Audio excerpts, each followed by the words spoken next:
Hi hello ನಮಸ್ಕಾರ ಸ್ನೇಹಿತರೆ. ಪಟ್ಟದಕಲ್ಲನ್ನು ನೋಡಿಕೊಂಡು ನಾವು ಈಗ ಬಂದಿರುವುದು ವಾಸ್ತುಶಿಲ್ಪದ ತೊಟ್ಟಿಲು ಎಂದು ಖ್ಯಾತಿ ಪಡೆದ ಐಹೊಳೆಗೆ. ಮಹಾಕೂಟದಿಂದ ಐಹೊಳೆ 30 ಕಿಲೋಮೀಟರ್ ದೂರದಲ್ಲಿದೆ. ಬಾಗಲಕೋಟೆಯ ಹುನಗೊಂದ ತಾಲೂಕಿನಲ್ಲಿರುವ ಐಹೊಳೆ ಬೆಂಗಳೂರಿನಿಂದ 483 ಕಿಲೋಮೀಟರ್ ದೂರದಲ್ಲಿದೆ. Badami railway station, Badami bus station ಐಹೊಳೆಗೆ ಹತ್ತಿರವಾಗಿದ್ದು, ಬದಾಮಿಯಿಂದ ಐಹೊಳೆ 34 ಕಿಲೋಮೀಟರ್ ದೂರದಲ್ಲಿದೆ. ಮೊದಲಿಗೆ ನಾವೀಗ ಬಂದಿರೋದು ದುರ್ಗದ ಗುಡಿ ದೇವಾಲಯಕ್ಕೆ. ಐಹೊಳೆಯಲ್ಲಿ ಹಿಂದೂ, ಬೌದ್ಧ, ಜೈನ ಧರ್ಮಗಳಿಗೆ ಸೇರಿದ ಒಟ್ಟು 125 ಪುರಾತನ ದೇವಾಲಯಗಳಿದೆ. ಅವುಗಳಲ್ಲಿ ಇದು ಪ್ರಮುಖವಾದ ದೇವಾಲಯದ ಒಂದು ಗುಚ್ಛ. ಐಹೊಳೆಯಲ್ಲಿ ಇಲ್ಲಿ ಮಾತ್ರ ಟಿಕೆಟ್ ಇರೋದು. ಒಂದು ಟಿಕೆಟ್ 25 ರೂಪೀಸ್. ಜೊತೆಗೆ ಮ್ಯೂಸಿಯಂ ಇದ್ದು ಮ್ಯೂಸಿಯಂಗೆ ಸಪ್ರೇಟ್ ಟಿಕೆಟನ್ನು ತಗೋಬೇಕು. ಮ್ಯೂಸಿಯಂ ಟಿಕೆಟ್ ಒಂದು ಟಿಕೆಟ್ 5 ರೂಪೀಸ್. ಮಲಪ್ರಭಾ ನದಿಯ ದಡದಲ್ಲಿರುವ ಐಹೊಳೆ ಹಿಂದೆ ವಾಸ್ತುಶಿಲ್ಪಕಲೆಯ ಅಧ್ಯಯನ ಕೇಂದ್ರವಾಗಿತ್ತು. ಐಹೊಳೆ ಹಂಪಿಗಿಂತ 1000 ವರ್ಷ ಹಳೆಯದಾಗಿದ್ದು 5ರಿಂದ 8ನೇ ಶತಮಾನಕ್ಕೆ ಸೇರಿದ್ದಾಗಿದೆ. ಈ ದುರ್ಗದ ಗುಡಿ ಏನಿದೆ ಇದು ಕುದುರೆಯ ಲಾಳದ ಆಕೃತಿಯಲ್ಲಿದೆ. ನೋಡೋದಕ್ಕೆ ಇಂಗ್ಲೀಷಿನ ಯು ಅಕ್ಷರದ ಆಕಾರದಲ್ಲಿದೆ. ಈಗ ಇದನ್ನು ಸಂಸತ್ ಭವನಕ್ಕೂ ಕೂಡ ಹೋಲಿಸಲಾಗುತ್ತೆ. ಇನ್ನು ಇಲ್ಲಿರುವ ದೇವಾಲಯಕ್ಕೆ ಹೆಸರು ಹೇಗಪ್ಪ ಬಂತು ಅನ್ನೋದಾದರೆ, 5ರಿಂದ 12ನೇ ಶತಮಾನದಲ್ಲಿ ಈ ದೇವಾಲಯಗಳು ನಿರ್ಮಾಣಗೊಂಡಿವೆ. 12ರಿಂದ 20ನೇ ಶತಮಾನದವರೆಗೂ ಈ ದೇವಾಲಯಗಳು ಖಾಲಿ ಇದ್ದವು. ಆ ಸಮಯದಲ್ಲಿ ಸ್ಥಳೀಯರು ತಮಗೆ ಮನೆ ಇಲ್ಲದವರು ಈ ದೇವಾಲಯಗಳನ್ನೇ ತಮ್ಮ ಮನೆಗಳಾಗಿ ಮಾಡಿಕೊಂಡಿದ್ದರು. ಹಾಗಾಗಿ ಯಾರ್ಯಾರು ಆ ಮನೆಯಲ್ಲಿದ್ದರೋ ಆ ಒಂದು ಜನಾಂಗದವರ ಹೆಸರನ್ನೇ ಆ ದೇವಾಲಯಕ್ಕೆ ಇಡಲಾಗಿದೆ.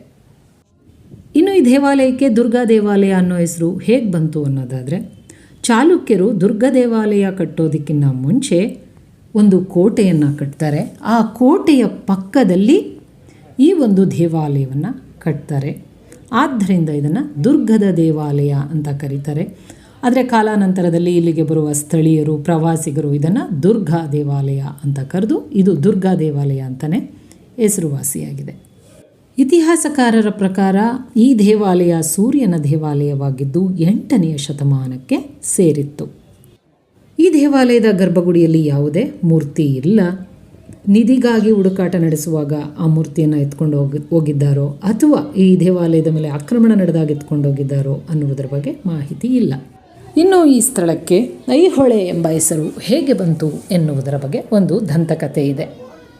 21 ಬಾರಿ ಭೂಪ್ರದಕ್ಷಿಣೆಯನ್ನು ಮಾಡಿದಂತಹ ಪರಶುರಾಮರು ಕ್ಷತ್ರಿಯರನ್ನು ಸಂಹಾರ ಮಾಡಿದ ನಂತರ ಮಲಪ್ರಭಾ ನದಿಯಲ್ಲಿ ತಮ್ಮ ಕೊಡಲಿಯನ್ನು ತೊಳೆದುಕೊಳ್ಳಲು ನದಿ ನೀರು ಕೆಂಪಾಗುತ್ತದಂತೆ. ಆ ಸಮಯದಲ್ಲಿ ಸ್ಥಳೀಯರು ನೀರನ್ನು ತೆಗೆದುಕೊಂಡು ಹೋಗಲು ಈ ಒಂದು ನದಿಗೆ ಬಂದಾಗ ನದಿಯ ನೀರು ಕೆಂಪಾಗಿರುವುದನ್ನು ನೋಡಿ ಅಯ್ಯಯ್ಯೋ ಹೊಳಿ ಎಂದರಂತೆ. ಹೀಗೆ ಅಯ್ಯಯ್ಯೋ ಹೊಳಿ ಹೋಗಿ ಐಹೊಳೆ ಆಯಿತು ಎಂದು ಹೇಳಲಾಗುತ್ತೆ. ಇದು ಚಾಲುಕ್ಯರ ಕಾಲದ ಮಹದ್ವಾರ ಮಂಟಪ. ಚಾಲುಕ್ಯರ ಕಾಲದ ಮಹದ್ವಾರ ಮಂಟಪಗಳಿಗೆ ಗೋಪುರಗಳು ಇರುವುದಿಲ್ಲ. ದುರ್ಗ ದೇವಾಲಯವನ್ನು ನೋಡಿಕೊಂಡು ದುರ್ಗದ ಗುಡಿಯ ಆಪೋಸಿಟ್ಟಲ್ಲೇ ಇರುವಂತಹ ಮ್ಯೂಸಿಯಂಗೆ ಹೋಗ್ತಾ ಇದ್ದೀವಿ. ಇನ್ನು ಲಾಡ್ಖಾನಾ ದೇವಾಲಯದಲ್ಲಿ ದೊರೆತಿರುವಂತಹ ಶಾಸನದ ಪ್ರಕಾರ ಈ ಒಂದು ಸ್ಥಳದಲ್ಲಿ 500 ಜನ ಪಂಡಿತರು ವಾಸವಾಗಿದ್ದರಂತೆ. ಆದ್ದರಿಂದ ಇದನ್ನು ಐಹೊಳೆ ಎಂದು ಕರೆಯಲಾಗಿತ್ತು ಎಂದು ಹೇಳಲಾಗುತ್ತೆ. ಶಾಸನದಲ್ಲಿ ಐಹೊಳೆ, ಆಯಿಹೊಳೆ, ಅಯ್ಯಾವಳಿ, ಆರ್ಯಪುರ ಮುಂತಾಗಿ ಉಲ್ಲೇಖಿಸಿದ್ದು ಬರಬರುತ್ತಾ ಐಹೊಳೆ ಆಗಿದೆ ಎಂದು ಹೇಳಲಾಗುತ್ತದೆ. ಐಹೊಳೆಯಲ್ಲಿರುವ ಎಲ್ಲ ದೇವಾಲಯಗಳಿಗೂ ನಾವು ಭೇಟಿ ಕೊಡಬೇಕು, ಎಲ್ಲ ಗುಹಾಲಯಗಳನ್ನು ನಾವು ನೋಡಬೇಕು ಅನ್ನೋದಾದರೆ ಸಂಪೂರ್ಣವಾಗಿ ಒಂದು ದಿನ ಬೇಕೇ ಬೇಕು ಐಹೊಳೆಯ ಎಲ್ಲ ದೇವಾಲಯಗಳನ್ನು ನೋಡೋದಕ್ಕೆ. ನಾವು ಬಂದಿದ್ದು ಬಾದಾಮಿ ಬನಶಂಕರಿ ದೇವಾಲಯಕ್ಕೆ. ಪಟ್ಟದಕಲ್ಲು ಐಹೊಳೆಗೆ ಬರುವ ಯಾವುದೇ ಪ್ಲ್ಯಾನ್ ಇರಲಿಲ್ಲ. ಇದೊಂದು ಅಪೂರ್ಣ ಶಿವನ ದೇವಾಲಯ. ಇದೊಂದು ಮನೆಯ ರೀತಿ ಕಟ್ಟಿರುವಂತಹ ಮಂಟಪ. ನೋಡಿ, ಈ ಒಂದು ದೇವಾಲಯಕ್ಕೆ ಮುಖಮಂಟಪ ಇಲ್ಲ, ಅಂದರೆ ಮುಂಭಾಗದಲ್ಲಿ ಕುಳಿತುಕೊಳ್ಳುವಂತೆ ಮಾಡುವಂತಹ ಒಂದು ಮುಖಮಂಟಪ ಇಲ್ಲ. ಈ ಒಂದು ದೇವಾಲಯ ದ್ವಿಕೂಟ ದೇವಾಲಯ. ದ್ವಿಕೂಟ ದೇವಾಲಯ ಅಂದರೆ ಒಂದು ದೇವಾಲಯದಲ್ಲಿ 2 ಗರ್ಭಗುಡಿಗಳು ಇರುತ್ತೆ. ಈ ಒಂದು ದೇವಾಲಯವನ್ನು ನೋಡಿಕೊಂಡು ಹಾಗೆ ಮುಂದೆ ಹೋದರೆ ಲಾಡ್ಖಾನ ದೇವಾಲಯ ಇದೆ. ಈ ಲಾಡ್ಖಾನ ದೇವಾಲಯದ ಮುಂಭಾಗದಲ್ಲಿ ಹಲವಾರು ಪುಟ್ಟ ಪುಟ್ಟ ಗುಡಿಗಳಿವೆ.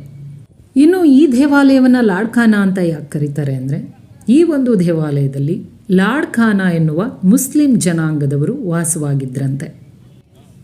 ಆದ್ದರಿಂದ ಇದನ್ನು ಲಾಡ್ಖಾನ ದೇವಾಲಯ ಅಂತ ಕರೀತಾರೆ.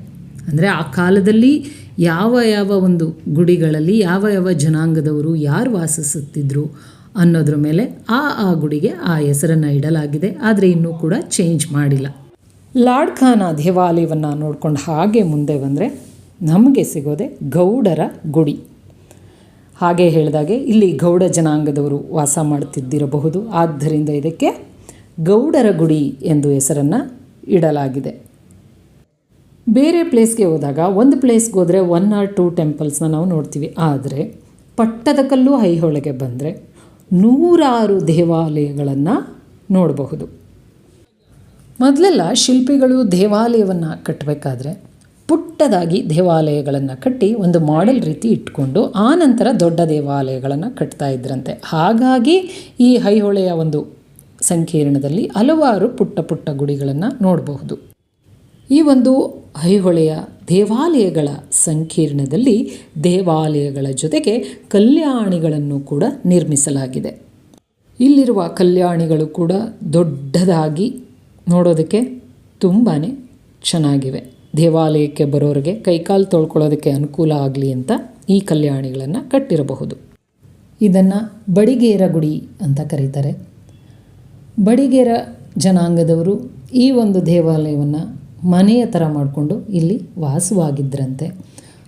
ಆದ್ದರಿಂದ ಇದನ್ನು ಬಡಿಗೇರ ಗುಡಿ ಅಂತ ಕರೆಯಲಾಗತ್ತೆ.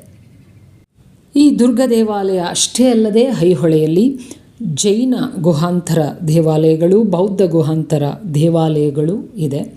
ಅದನ್ನು ನೋಡೋದಕ್ಕೆ ಹೋಗೋಣ ಅಂದ್ಕೊಂಡ್ವಿ, ಆದರೆ ನಮ್ಮ ಬಳಿ ಟೈಮ್ ಇರಲಿಲ್ಲ. ಯಾಕಂದರೆ ನಾವು ಈ ದಿನವೇ ಬೆಂಗಳೂರಿಗೆ ವಾಪಸ್ ಹೋಗಬೇಕಾಗಿದ್ದರಿಂದ ಬಾಗಲಕೋಟೆಯಿಂದ ನಮಗೆ ರಾತ್ರಿ 7:30ಕ್ಕೆ ಟ್ರೈನ್ ಇತ್ತು. ಆದ್ದರಿಂದ ನಾವು ಮತ್ತೊಮ್ಮೆ ಬಂದಾಗ ಆ ಗುಹಾಲಯಗಳನ್ನು ನೋಡೋಣ ಅಂದ್ಕೊಂಡು ಐಹೊಳೆಯ ಈ ಒಂದು ದುರ್ಗದ ಗುಡಿ ದೇವಾಲಯವನ್ನು ನೋಡಿಕೊಂಡು ನಾವು ಬದಾಮಿ ಕಡೆ ಹೊರಟ್ವಿ.